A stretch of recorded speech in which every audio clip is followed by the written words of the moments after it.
Today's topic is goalkeeping necessities for youth players. The presenter is Rick Granrid, and he is an NSCAA project, Club Standards Project consultant. Rick has accumulated 30 years of experience at the youth, collegiate, and professional levels. As a goalkeeper, he was an all-time high school great player in Illinois, appeared in 2 Division I national tournaments, and won a league championship with the Detroit Express as a professional player. Rick has a very varied coaching career. He coached at the University of Akron, Missouri Valley College, Chico State, and Southwestern University.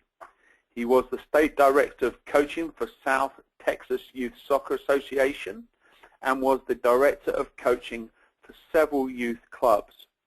Rick has been an executive director for 2 youth organizations and the managing director of the Minnesota Thunder Professional Club. He is currently the director of operations and the goalkeeper coach for the Austin Aztecs, who were the 2013 Premier Development League Championship. Rick has also found time to author a book entitled Hey Coach, This Game is Fun. Welcome, Rick, to the presentation.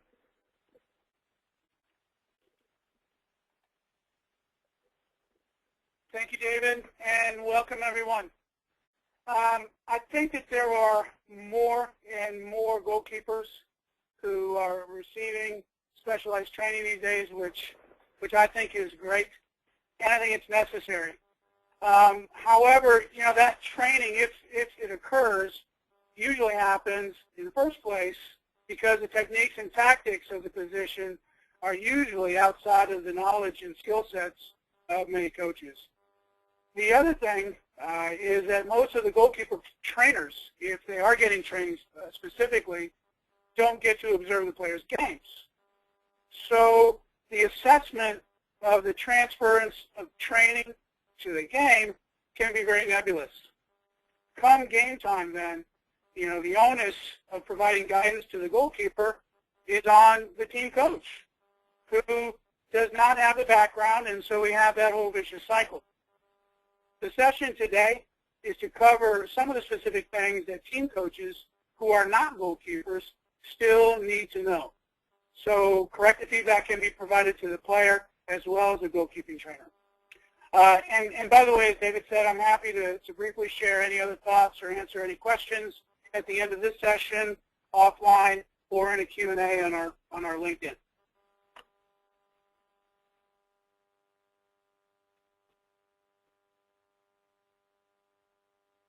Once again, just kind of as an introduction, youth players learn techniques best by repetitions of correct modeling. So again, most youth coaches don't have the goalkeeping background to demonstrate a proper throw or catch or dive. So to make matters more difficult, in coaching schools, we say, if you can't demonstrate, use a player who can, right? Well, the reality of it is, for goalkeeping, most of your youth teams don't have goalkeepers in there who can demonstrate either. So the youth coach is really in a difficult situation when it comes to dealing with goalkeepers in general. So I hope the following pictures and comments of some goalkeeping fundamentals can help you identify what's going right and what needs correcting in your goalkeeper's play.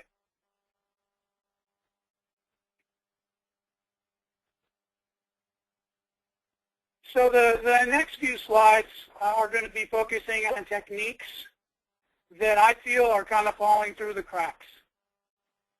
A pet peeve of mine is that most youth goalkeepers receive the ball and then they just whack it away, generally as fast as they can with a kick that results in a 50-50 chance to keep possession. As a coach, hopefully you're not happy when your field players do that, right? So why do we allow this kind of mindless whipping of the ball out to go on? Well, because we want the ball out of our defending half, and the sooner the better, and I know what you're talking about. However, we need to grow from that thinking to this one. When goalkeepers gain possession, they become the first attacker. No longer are they defenders. So while the punt is a necessary tool in the toolbox, I don't see enough young goalkeepers trying to help their team keep the ball. Passing with the feet and hand and being a reliable pass back to change the point of attack are critical to the goalkeeper's development. So the sling throw, which is the top picture, allows the keeper to deliver a strong service over a long distance to the feet of teammates or into the path of their runs. So it's generally a low and hard pass. But what do we typically see the young keepers do in terms of a throw? Well, it's usually the baseball throw. And that one is kind of like a wounded bird often, and it ends up in a player's chest or otherwise it bounces into their knees or shins. So we need to move from that. And believe me, learning the sling throw and teaching the sling throw is an arduous activity, but completely necessary to do. It's a great part of the warm-up if you want to try and help them work on the sling throw in the warm-up. Bowling, the bottom picture there, is used over short distances, very similar to a field player using the inside of their foot. So this is used over short distances, but again with the same result, trying to put it to their feet, their player's feet, or into the path of a run. Now certainly the size of the soccer ball relative to the size of the player's hand comes into play. However, these two throws must be trained and must be used in game situations, again, for the keeper to develop properly. So please try to encourage that. Finally, also engage the keepers as field players in your training sessions when you can. It will help them gain or retain confidence with the ball at their feet. The adult game has evolved to where the goalkeeper is the 11th field player. And the more the team has confidence to play back to the keeper to keep possession, rather than booting the ball out of bounds to give away a throw-in, and the more attacking opportunities you've created simply because we have the ball.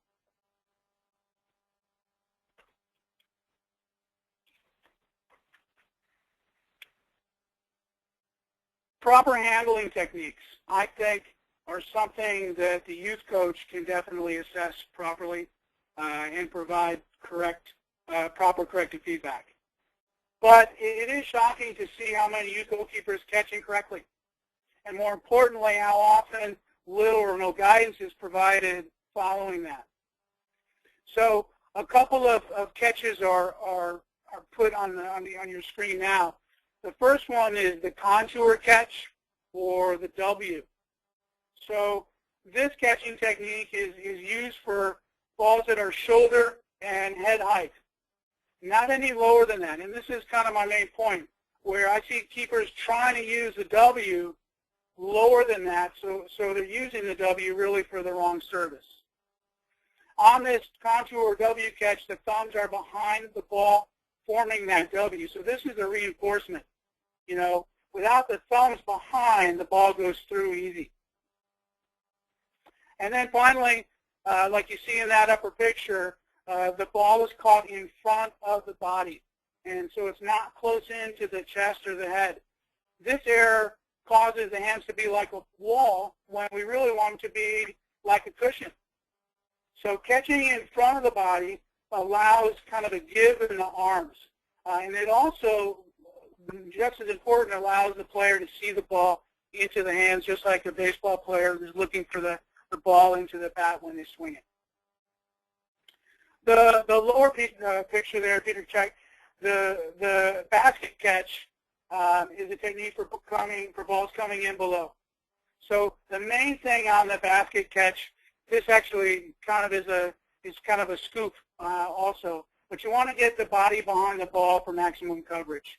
And we always want to have the upper body over the ball and your butt kind of behind it to relieve and absorb the impact. Finally, on catching, I encourage training the reflexes as much as possible. I do it every single training session, even with the PDL guys. There's so many game situations which require reflexive movements. I don't really understand why most players don't get a steady dose of this in training, and especially even for coaches who aren't goalkeepers, you can use your imagination, and just go wild with it when it comes to anything reaction oriented. So I'm kind of wondering from the group if I'm a lone ranger on this or not. It wouldn't be the first time. But I honestly don't even see many goalkeeper trainers working too much on reflexes. So if you have any points on or any comments on that, that would be cool.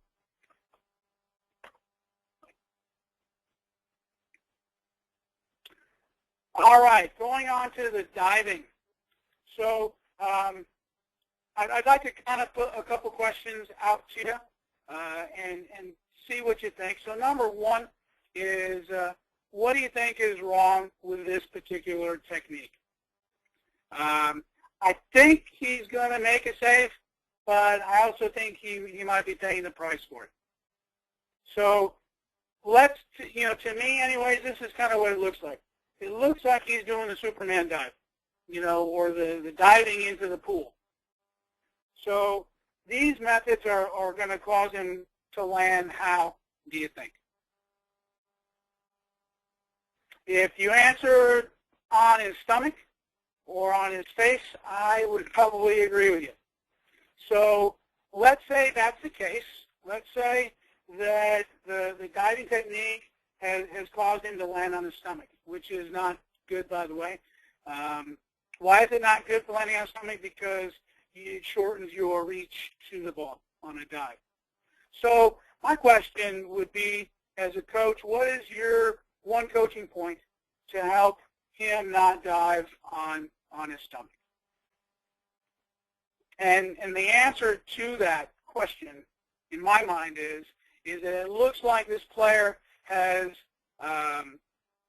probably used that first step to the ball sideways, almost parallel to the goal line. So if you imagine that kind of movement with that first foot, it automatically puts your chest and your hips jumping into the pool. So the coaching point is to make that first step out towards the ball at an angle. We always teach diving at angles and diving off of your goal line. And this would that would be the coaching point that would help this player dive a little bit better in the future.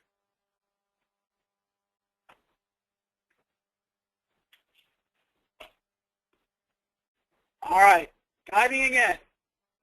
There's a lot of discussion in some of the goalkeeping circles about when you're making an extension dive, so the ones that are going upper 90 or those kind of balls, what gives you more reach?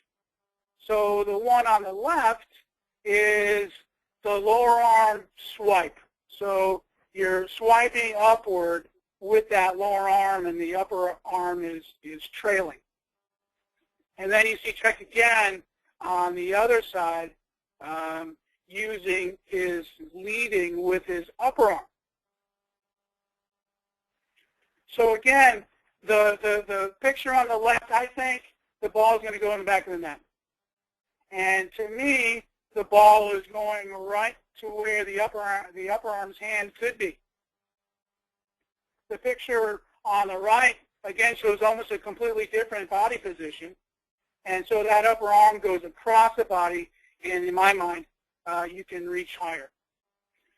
So I believe a good rule of thumb is if you have to make a save with one outstretched arm, I mean, we always would prefer two, but if you have to make it with one, shoulder height and lower, use the lower arm. Higher than that, then go ahead and lead with the upper arm. And again, if anyone has any comments or questions on this one, I'd love to hear from you. We can discuss it at the end or Q&A on LinkedIn.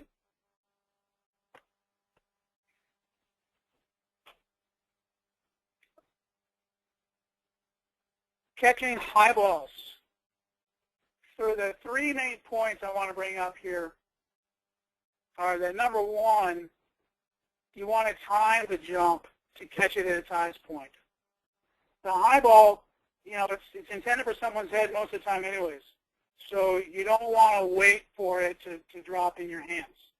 So you'll totally lose the advantage of using your hands. So you can see this girl is certainly reaching out and using her full advantage. Secondly, be aware of where the pressure is. So you can see the pressure there from the player in the white. The one-legged jump that the goalkeeper is using is vital, not only for height, but you can see also for protection. So the knee goes up to the side of where the pressure is. If that opposite leg would go up instead, then she gets hit, in the side, by the attacker and may lose possession of the ball. The third main point I'd like to make on this is you want to catch the ball in front of your face. So again, in this picture, it really looks pretty good. And you want to do that so, again, you can look the ball into your hands. So many of the high ball catching errors are made because the catch is attempted over the head, if you can imagine. And so they can't see it, so they're really catching it blind.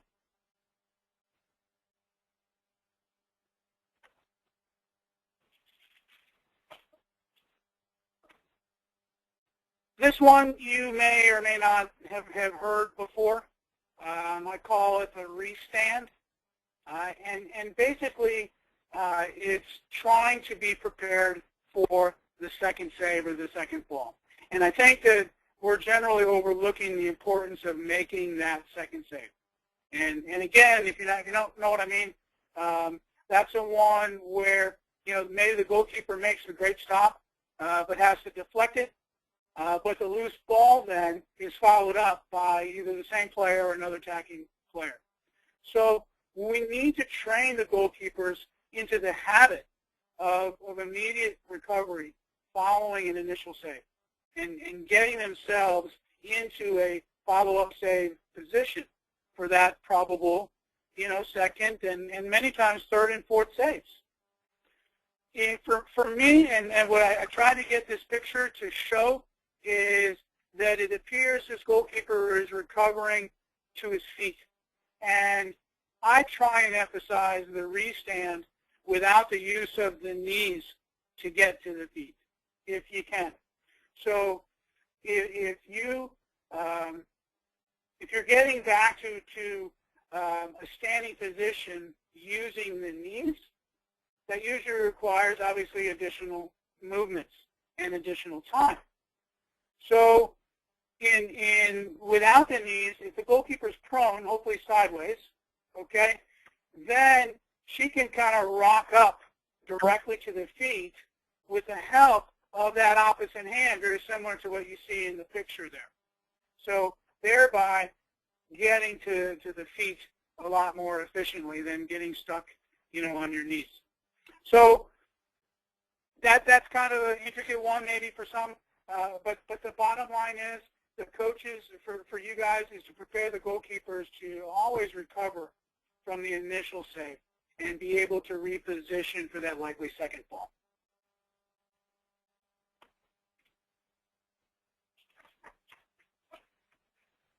Okay, this is the first of a few tactical items I'd like to highlight that I see a bit. First of all, coaches, please observe your goalkeeper's starting position as your attack advances up the field. In my mind, the goalkeeper should mirror that advance.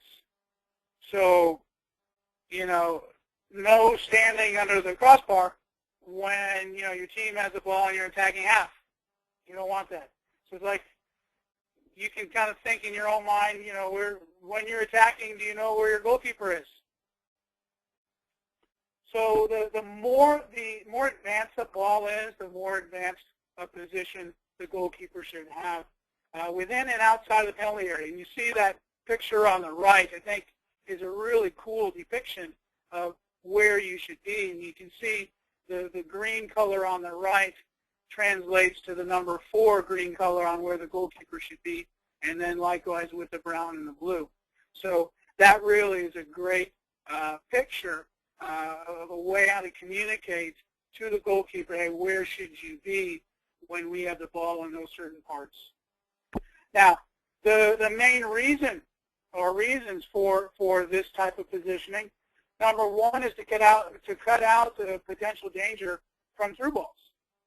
So, you know, as you know, there's always that foot race between a defender and attacker for that kind of ball. So if the goalkeeper is already in an advanced position, you know, she can deal with it quickly with little or no drama. Whereas if they stay back on the underneath the crossbar on the goal line, you always have that whole drama and come out goalkeeper and all of that stuff.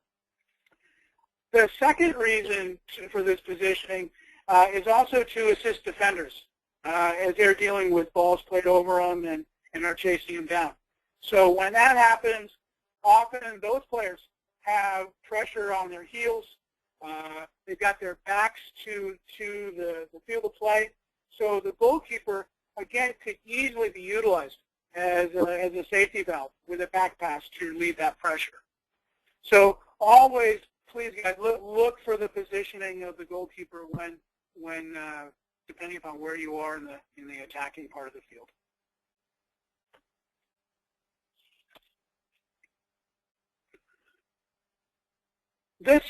These slides are a little bit difficult to kind of show you, but I want to talk about near post positioning when the ball is wide. And in this first case, when it's wide and we have a severe angle, you know, on the end lines. I know the picture isn't quite depicting that. But what you can imagine, hopefully, with my speaking, that the situation that we're talking about is close to the end line. What's going to come is a tunnel ball, if you guys utilize that terminology. I'm a firm believer in terms of those kind of situations that the goalkeeper should be playing off of that near post from those severe angles. There's so many coaches and players who worry about, you know, not getting beaten on the near post. Well, I mean, I don't want to get beaten on any post. So if we are in these deep positions, where is the extremely likely target of the next ball, of that tunnel ball? Well, of course, it's going to be going central, right? So why not cheat off of the post a little bit that way, by a foot or so, or whatever it is? So when the ball comes across, the goalkeeper now is in a better position to cut it off before it gets across the goal mouth, or is in a lot better position to make a great stop on that far post if the ball does get to an attacker and they try and put it on goal. So, you know, as you know, the goalkeepers are often beaten just by inches, you know, in those kind of situations. So playing off that near post by those inches can often make the difference between a goal and a save.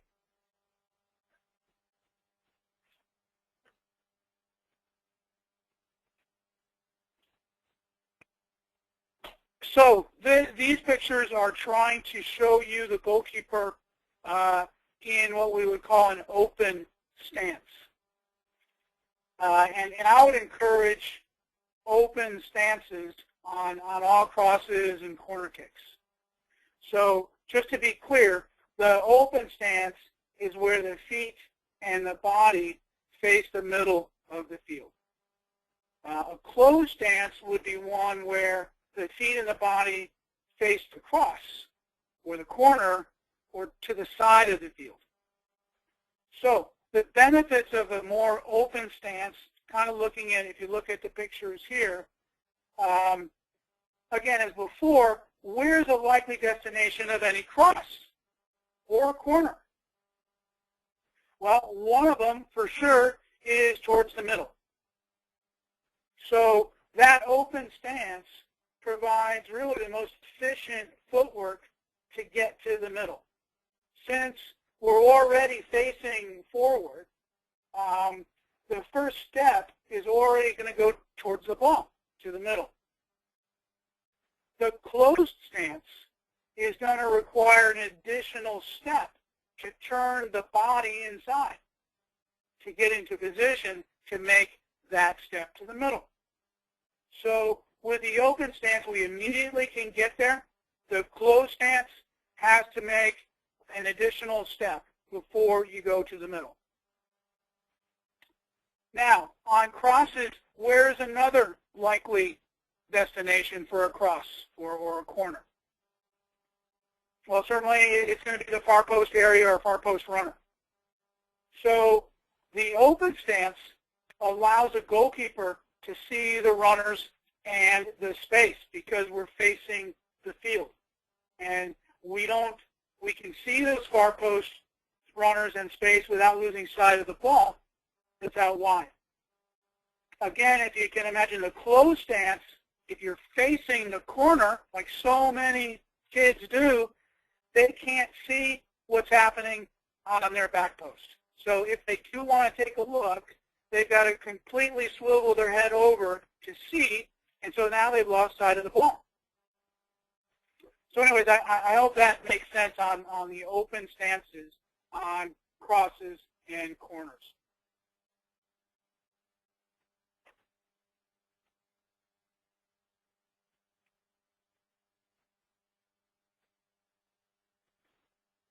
All right, so now obviously you see this kind of picture happens fairly often. We ask the goalkeepers to talk, right? We ask them to give information because they can see the whole field and all of that, yada, yada. Well, this is what I usually hear. I don't know about you guys. You know, number 13 is open. Drop in the middle. Watch the back door. So why is this not good? Why is this information not helpful? But that's what we always hear. And again, I don't hear too much guidance when we do hear that. It's not good because it's too vague. If you're a defender, you know, you're obviously in your defending third or something like that, so you're in a dangerous position. You're focusing on, you know, tracking your man or making a decision to tackle or delay or whatever. So she's got a few other things going on and can't really accurately, process that kind of ambiguous information. So how, again, do you help the goalkeeper provide better information? You want to encourage the guidance to be specific. So kind of going to my first examples. The number 13 is open. You know, more specific guidance would be, Johnny, drop and cover number 13. A lot more specific. The one about drop in the middle. Jack, slide over the middle. Again, a little bit more specific. And finally, on the backdoor one, watch a backdoor one. Steven, you take the far post runner. This is helpful. This is specific. You don't have to have the player, your teammate, think about it. You're telling him what to do in an important situation. So try and encourage your goalkeepers to be really specific on their guidance.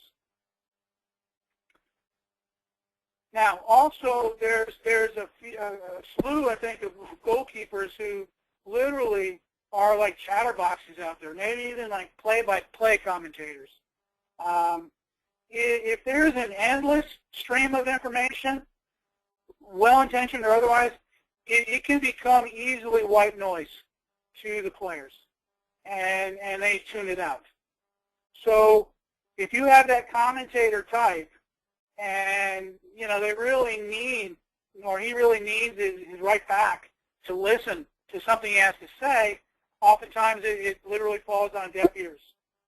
So you want to have relevant guidance, mostly encouraging, and specific information.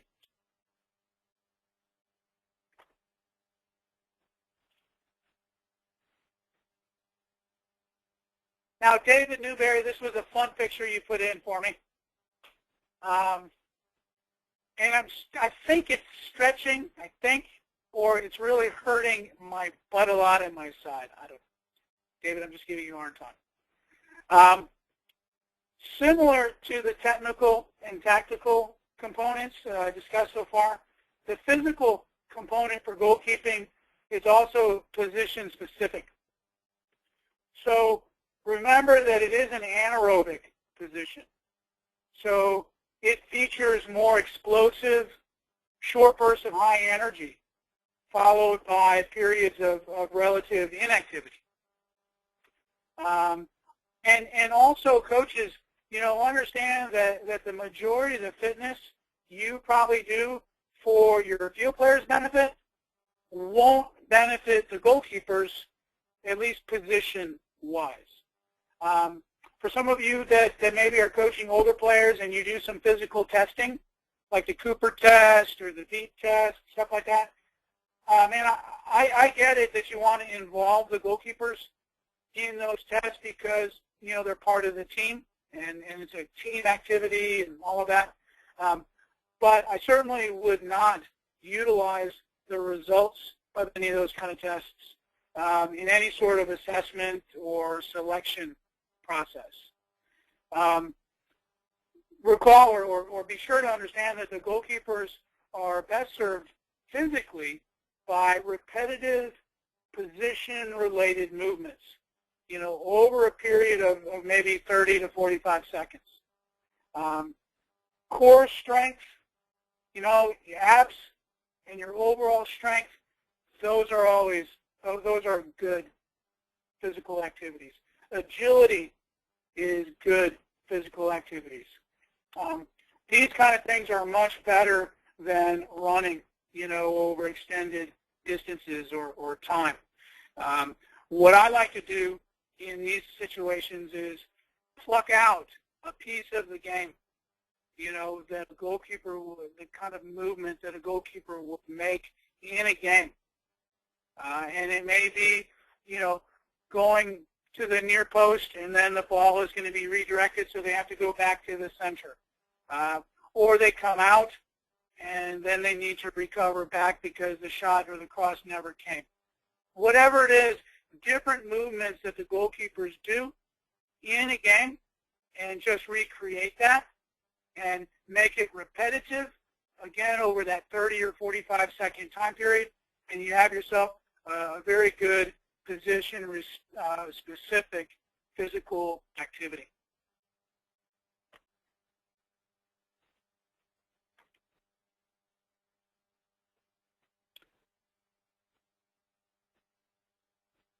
The psychological component,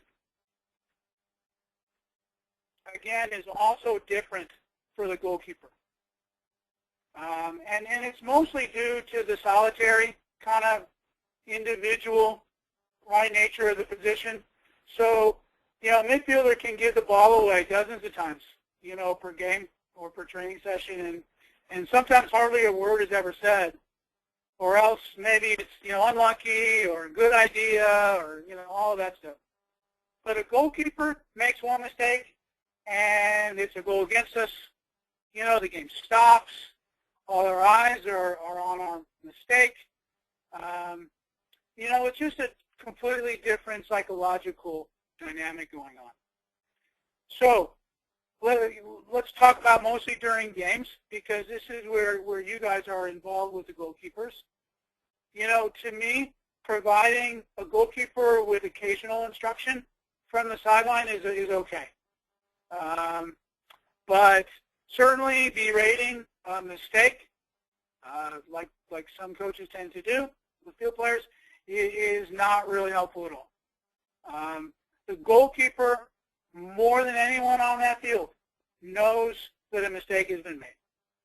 And really what's needed is some communication, or perhaps no communication really at all, which allows that keeper to put it behind him so he can deal with the next situation successfully.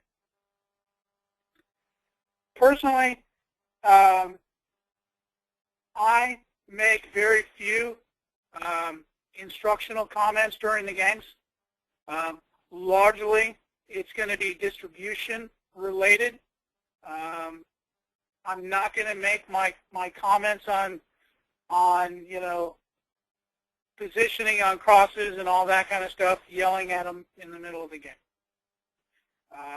I will reserve those kind of comments most likely, in training and sometimes at halftime. It just kind of depends. So, but I kind of, having said that, I also encourage you to manage very carefully comments even at halftime, relative to mistakes and post-game even.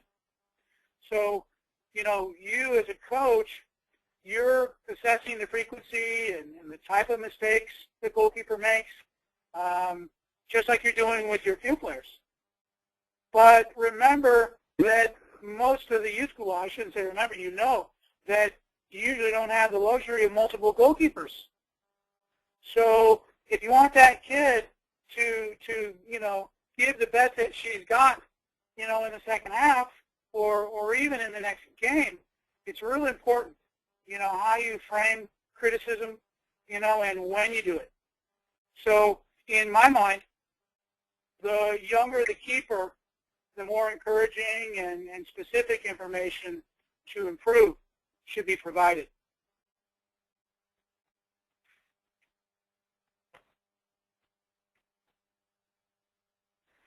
Now, in summary, and I've kind of stopped a little bit early, kind of on purpose.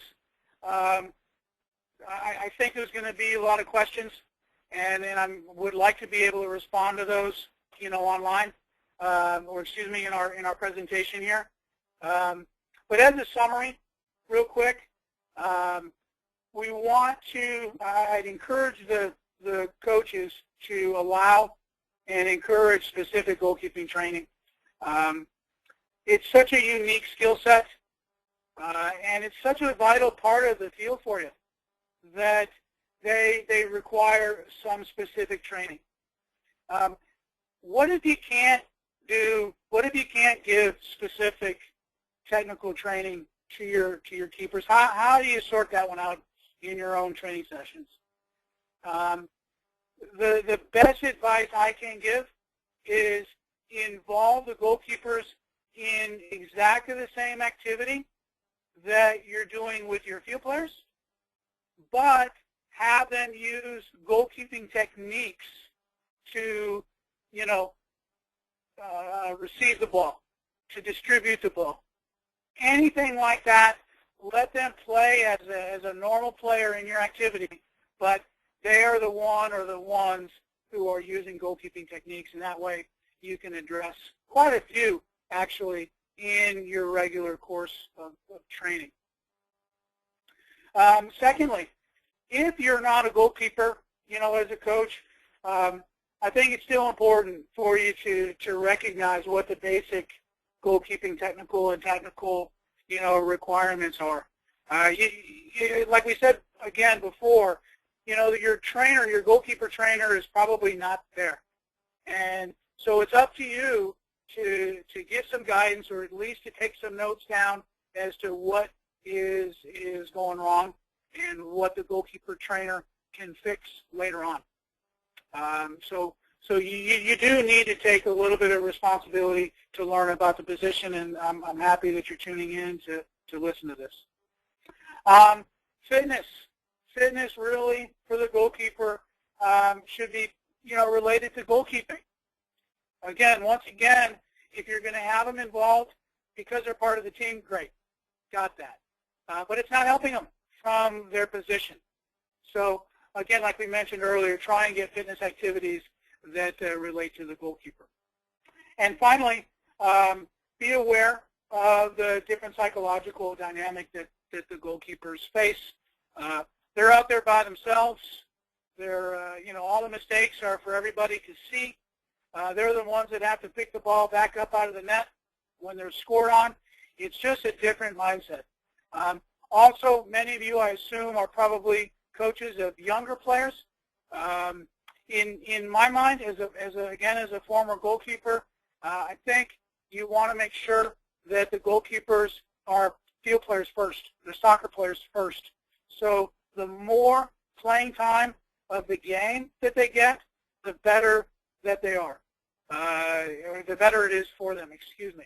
So when they become and they want to focus on being a goalkeeper, you know, they have the awareness of a field player.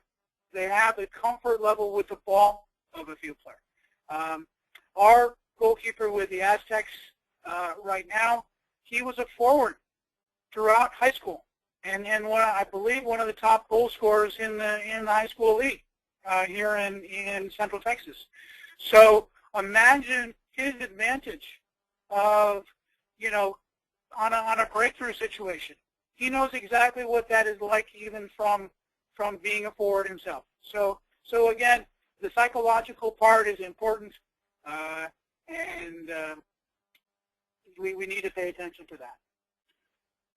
Folks, thanks very much for kind of allowing me to be part of your day today, and I welcome any questions and here at the end, and I can respond to any other questions we don't get later on LinkedIn. Thank you. Thanks, Rick.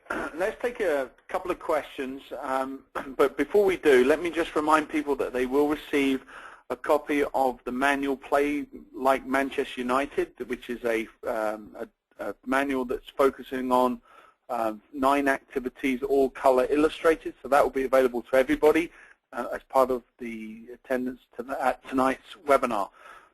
Before we do go to questions, just let me remind you that this is a recorded version, so this will be with you tomorrow some point over the course of the day. Look out for an email from me that will have the link back to YouTube so you can watch this webinar recording. Also, the questions asked in this session for Rick will be made available on LinkedIn, and if you're not already a member, a link to LinkedIn will be sent to you so you can join the group. A few questions that we've received, Rick, relate to when you should start goalkeeper training with young players, and once you've started it, when do you start specializing? David, that's a great question, and we do deal with that often. Again, in my mind, we do small-sided games for a reason at those younger ages. And what's the reason? Well, so we get more touches on the ball. And as I mentioned in my summary, you know, it's very important for the goalkeepers to get those same touches as field players do. And so if we're looking for a concrete answer, I would say when your league starts with goalkeepers, okay, that might be U9, it may be U8. I think that obviously they need to start circling in. One thing that I had done in one of the organizations I worked with, I did goalkeeping sessions for rec teams. So the entire team came to me, and we did a goalkeeping session for all of them. And in that way, the coach then, not only could we see, okay, who's kind of bent, you know, in that direction, but also, you know, at those younger ages, you want to kind of circle in players to go into that goalkeeping role and see how they like it, see how they don't like it. And what a great way to do that is to, if you can get a goalkeeping session for all of your players, and when you want to cycle those players in and out, it's not like a complete deer in the headlights. They've had a little bit of goalkeeping. So I would say, you know, to start off, probably U9, you know, is not bad, you know. Yeah, I have one I train on my own, U10 has just become U11, and he's fantastic. When to specialize, like I said, probably, I'm thinking, you know, probably U12 would not be bad. U14 would not be bad. But as I mentioned, my Aztecs goalkeeper was a forward throughout high school. So I hope that answers your question.